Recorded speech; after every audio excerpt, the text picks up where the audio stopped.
My name's Alison Bishop and I'm the Urgent and Emergency Care Lead for Hywel Health Board. My ambitious project centres around a new way of both working and thinking, focused on increasing time spent at home, well and independent for our population. So, why is this important? Well, listening to patients and reading their patient stories, people tell us what matters to them is to remain well and independent as long as possible and to remain in their home, wherever that home may be. And this becomes much more important as we progress through our age. So I'd like to share with you an actual patient story around a lady called Mrs. Andrews. This describes how the impact of a simple accident and the subsequent poor hospital care impacted on her ability to stay at home. My name is June Andrews. I'm 84. This is the story of my trip to hospital. It started one Friday evening when I had a fall in the bathroom. My husband called the out-of-hours doctor, who told us to call 999.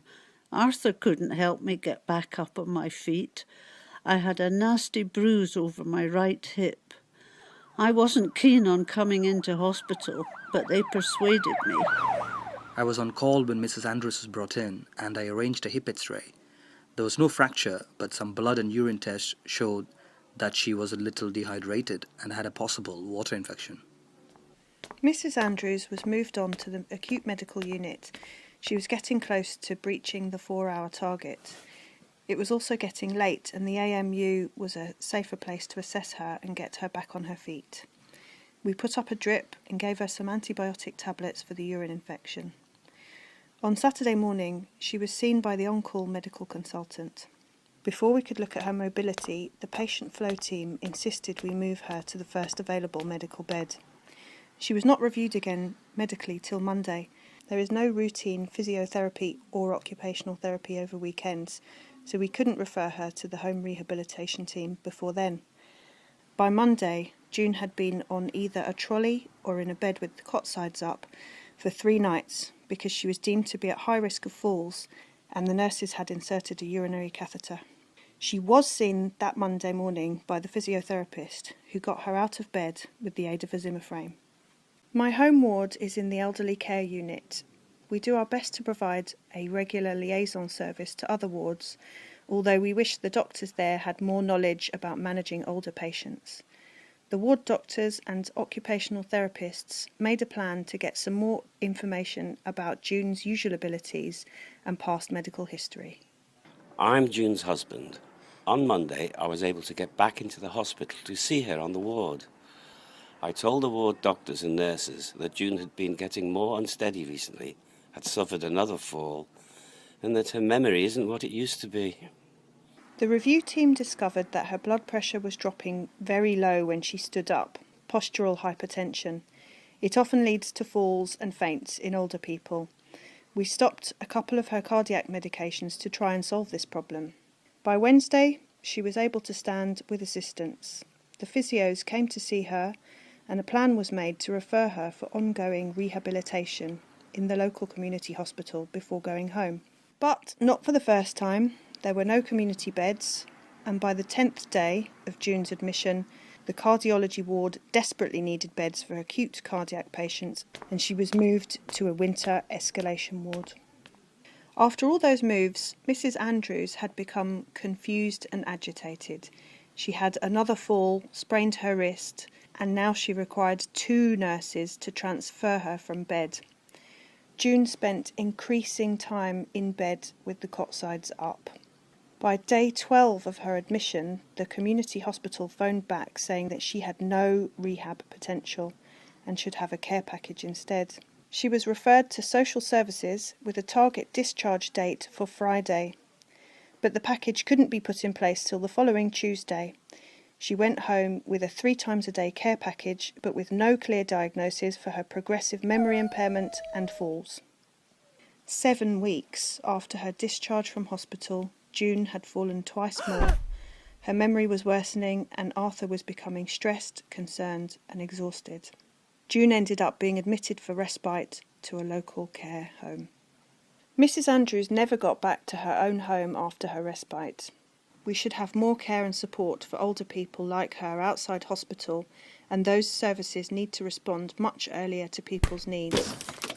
But the way we treated her in hospital and our difficulty getting her back on her feet and home again didn't help. With so many frail older people coming into hospital, we have to get this stuff right for everyone. I'm sure we can all resonate with various parts of this story.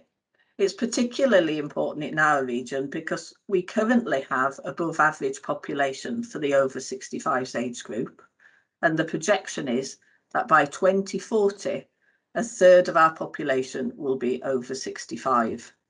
It already forms part of our ongoing improvement work, collectively working across the whole system to ensure we can maximise this time spent at home.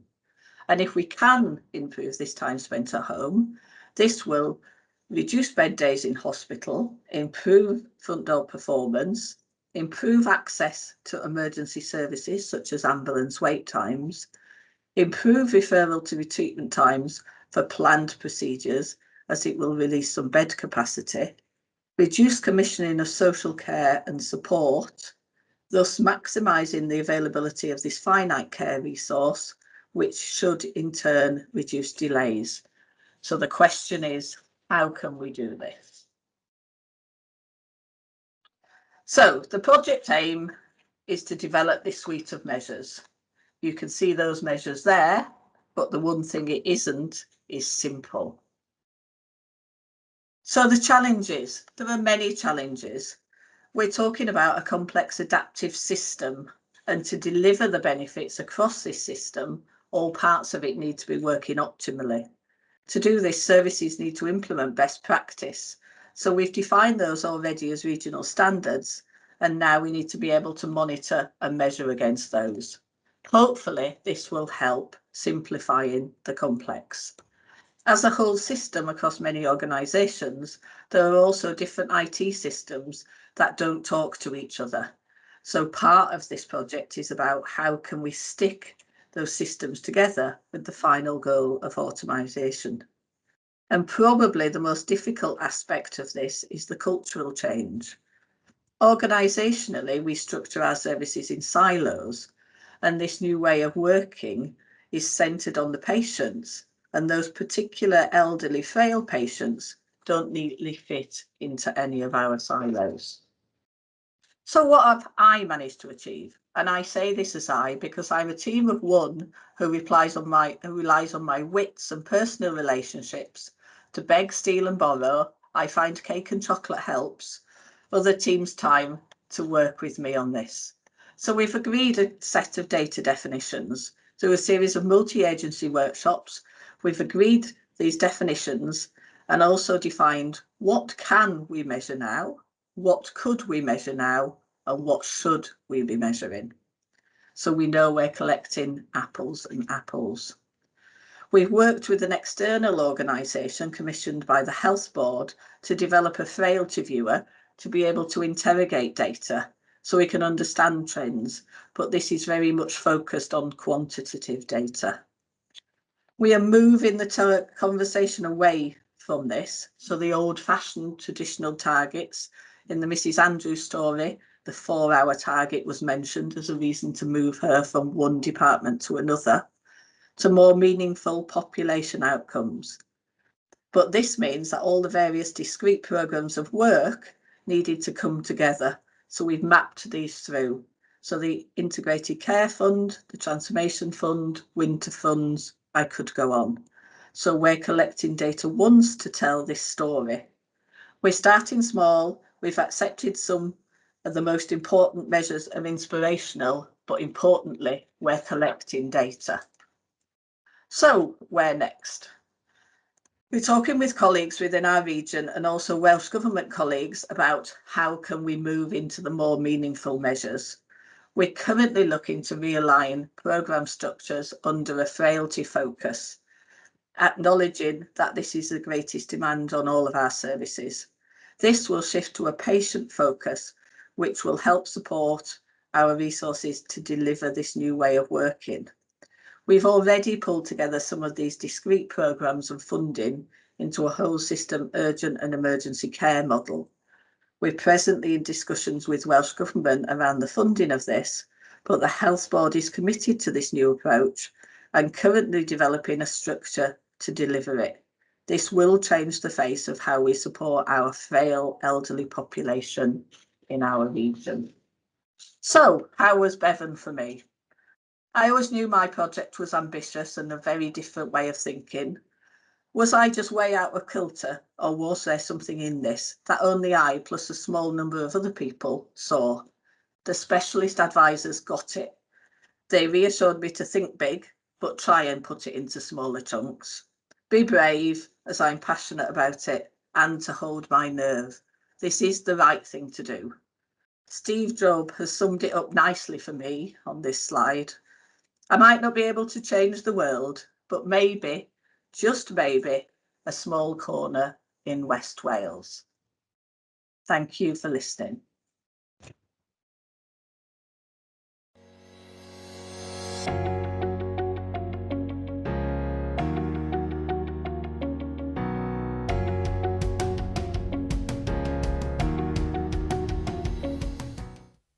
We will now have a Q&A discussion. How has it been to work between two complex systems, health and social care? I think that's a really interesting question, Tom. And if you had asked me that question pre-COVID, I think the answer would be very different to the question post-COVID, because COVID moved me out of my normal sphere of where I worked. I was attached to an acute site, very much embedded within ops, within secondary care. And when COVID first hit, I moved out of that environment to do a very specific job about supporting community and local authority to pull together everybody to deal with PPE. What that did do was put me into a different environment and build up different relationships, and actually did that for all of us. We came together as a community in a command and control structure environment, but that built the relationship. So when we started doing some of this work, everybody was still around that table, and we had some trust in that system because we'd had the trust from a very practical purpose. And actually we had whole age around that system, which we'd never had before. We tended to look at it through the eyes of adults and frail elderly adults, and it just helped with some of those conversations. And also we were asked to do another piece of work about discharges, following a piece of legislation that was put in through Welsh Government, which we did on a regional basis, working with the regional programme, and that then opened the door. So if we were putting standards around that, then we should be able to put standards around other aspects of the work, and it just gave us that springboard, and it did develop this momentum, and it has allowed us, like I said, to start mapping across, because Mandy Davis is on the call. We've talked about the overlaps between the work I'm doing and the work Mandy does in quality improvement, and how do we bring that together, and how do people recognise that we're all going in the same direction? Because if you're frontline staff, sometimes you get confused as to who do I ask? Who can help me with this work?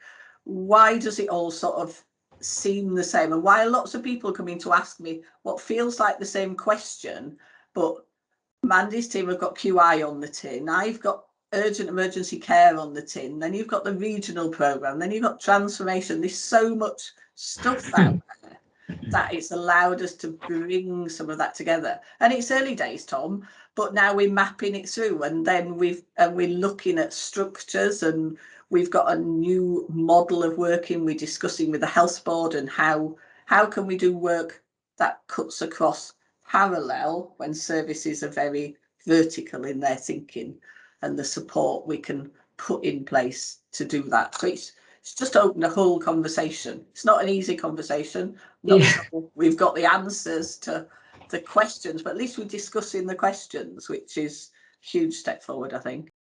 How can we carry on the organisational relationships made during the COVID-19 pandemic?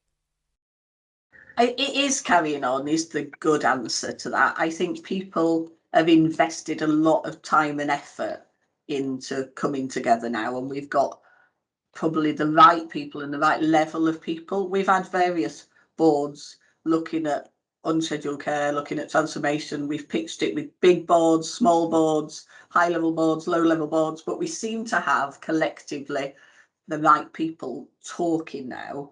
And I think as long as there's something in it for everybody and there's a benefit for everybody, then people want to stay around that table. And I think people, because this is patient-centred and population-centred and isn't seen through a health lens, it's seen through a person-centred lens, they can see where the bits of the jigsaw fit in. Because certainly for somebody who sat in health, I always knew there was lots of work going on in the Transformation Fund, which was managed through the regional partnership. But I had no idea what any of that was. And you just knew that logic told you there must be some overlap in there. And actually, none of the teams are big. So if we could work out where the overlap was and decide who did each discrete piece of work, it actually releases time for everybody in the system. And I think that's some of the hook that we've got now and people can see. And people were really frustrated with, is the number the number? Is the story the story? Have we one version of the truth? Because we're really good within health of telling different stories around the numbers. And once you start to layer other bits on of that jigsaw, it's like Chinese whispers. Yeah. And it's this, if we can get this off the ground, should give reassurance that we are counting apples and apples. We do know what the apples are. Some of it, like I say, we can't do now, but we know is the right thing to do. And there's a genuine wish to get to those, because people get fed up with targets and performance measures that measure what they feel is the wrong bit of the system. We've spent a lot of time on this, asking people on the front line, what is it we should be measuring? And I suppose a good example of that is we currently measure the proportion of people who die at home. And we've got a good measure of that in Howell there, but that's only appropriate if you chose to die at home. If you want to die somewhere else, dying at home could be the worst thing that you want. And actually, dying in a place of your choice is what we need to measure, but it's not what we do measure. And I think now people are trying to say, right, let's move to what we should be measuring, what's important to us and what makes a difference to us. What are the biggest challenges you faced during your project? I think time is one, and having the time and space to actually dedicate to this project. I think everybody who's on this call, we're all juggling lots of things. And I think what COVID did do is you knew what your core job was, and then you took on another bit and another bit and another bit. And it was actually working through that to get back to the place where you could dedicate some time to this. And I'll be honest, that's in the last couple of months, and wouldn't have been earlier in that journey, because we were just caught up in the here and now, and it's taken the time to step out from the here and now and focusing on it, because this is long term, isn't it? This is medium to long term and will benefit us. It's not going to turn anything around today, and the pressures of today are what you get caught up in. How do we link all the work together? I think that's the conversation they're having at execs now, because there's a shift now to saying this shouldn't be about urgent and emergency care. It should be about managing the frail elderly person, which then brings in palliative care, dementia, falls, and actually is about supporting that individual, because the individuals don't fit in our organisational silos, do they? They don't just neatly drop into anybody's. So let's start looking at the patient. And we've talked about it for a long time, haven't we, Mandy, that we want to put the patient at the centre of everything. So we need to shift the organisational structure now to match up our ambition about delivering that patient care. What role does the third sector play in this? Certainly some of the work we've been doing and the community group that we've got together does have third sector representation there, and does have that children as well. children access urgent and emergency care in the same way as somebody who's an adult does, but we always have our lens on the adult part of that. And actually, and we've joined forces, we've got mental health involved now, because this is about the whole system and that whole wraparound care to the individual, which is easy to say and difficult to deliver.